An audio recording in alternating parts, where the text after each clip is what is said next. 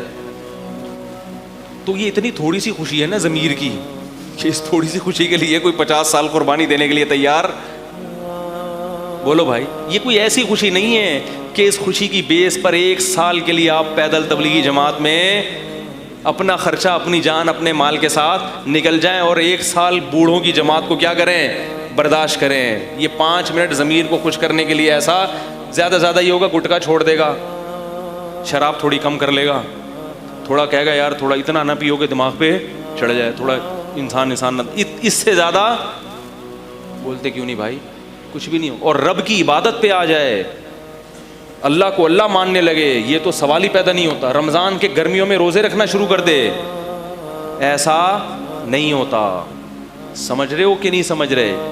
تو اس لیے یہ جو حدیث میں نبی صلی اللہ علیہ وسلم نے فرمایا 5 چیزوں کو 5 چیزوں سے پہلے غنیمت سمجھو, اس کا مطلب کیا ہے کہ آخرت کی تیاری میں لگا دو.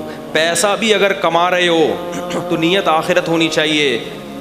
دنیا, نبی صلی اللہ علیہ وسلم نے فرمایا وہ تاجر جو ایمانداری کے ساتھ تجارت کرے قیامت میں پیغمبروں کے ساتھ ہوگا. اگر تجارت کی ترغیب نہ ہوتی, پیسہ کمانے کی ترغیب نہ ہوتی تو اللہ کے نبی ایماندار تاجر کو پیغمبروں سے نہ ملاتے. نبی نے فرمایا وہ شخص جو اس لیے مال کماتا ہے, تجارت کرتا ہے اور مال کماتا ہے تاکہ لوگوں سے مستغنی رہے, کیونکہ اللہ چاہتے ہیں کہ اللہ کے محتاج بنو, مخلوق کے محتاج نہ بنو, اس نیت سے کہ میں کھلانے والا بنوں, کھانے والا نہ بنوں, رشتہ داروں پہ خرچ کروں, اپنی بھی صحت اچھی ہوگی, رشتہ داروں پہ بھی خرچ کروں گا. اس نیت سے جو کماتا ہے تو اس عمل کو آپ صلی اللہ علیہ وسلم نے عبادت قرار دیا ہے. بہت مشکل ہے. ڈاکٹر بنتا ہے اس نیت سے کہ میں انسانیت کو موت کے منہ میں جانے سے کیا کروں گا, بچاؤں گا.